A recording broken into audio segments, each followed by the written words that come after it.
দিলের সফর। রাতের নিস্তব্ধতায় যখন শহরের আলোগুলো এক এক নিভে যায়, তখন আমাদের হৃদয়ের গভীরে লুকিয়ে থাকা গল্পগুলো জেগে ওঠে। আজ আমি আপনাদের শোনাব এমনই এক গল্প, দিলের সফরের গল্প। অর্জুন নামে এক যুবক ছিল। ২৫ বছর বয়সে সে ভেবেছিল জীবনটা খুব সহজ। চাকরি আছে, বন্ধুরা আছে, পরিবার আছে, কিন্তু হৃদয়ে একটা শূন্যতা ছিল, যেটা সে বুঝতে পারত না। একদিন ট্রেনে করে কলকাতা থেকে দার্জিলিং যাওয়ার পথে জানালার পাশে বসে থাকা এক মেয়ের সাথে তার চোখাচোখি হল। মেয়েটির নাম ছিল রিয়া। তার চোখে ছিল এক অদ্ভুত গভীরতা, যেন সমুদ্রের মতো। প্রথম দেখাতেই অর্জুনের মনে হল এই মেয়েটি তার জীবনের সেই অনুপস্থিত অংশ। কিন্তু প্রেম কি এত সহজ? রিয়া ছিল একজন শিল্পী, যে তার স্বপ্নের পেছনে ছুটে বেড়াত।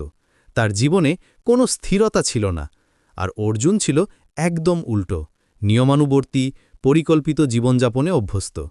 দুজনের মধ্যে প্রেম হল, কিন্তু সেই প্রেমের সাথে এলো অসংখ্য চ্যালেঞ্জ। রিয়া চাইত অর্জুন তার স্বপ্নগুলো বুঝুক, আর অর্জুন চাইত রিয়া তার নিরাপত্তার প্রয়োজনটা বুঝুক। মাসের পর মাস কেটে গেল।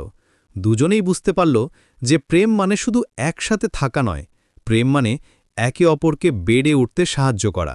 সৌরভ, আপনি জানেন তো, সত্যিকারের ভালোবাসা আমাদের পরিবর্তিত করে, আমাদের আরও ভালো মানুষ বানায়।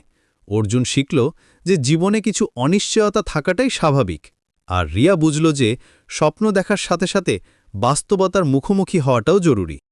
একদিন পাহাড়ের চূড়ায় দাঁড়িয়ে সূর্যাস্তের সময় দুজনে বুঝতে পারল যে তাদের দিলের সফর আসলে একসাথেই।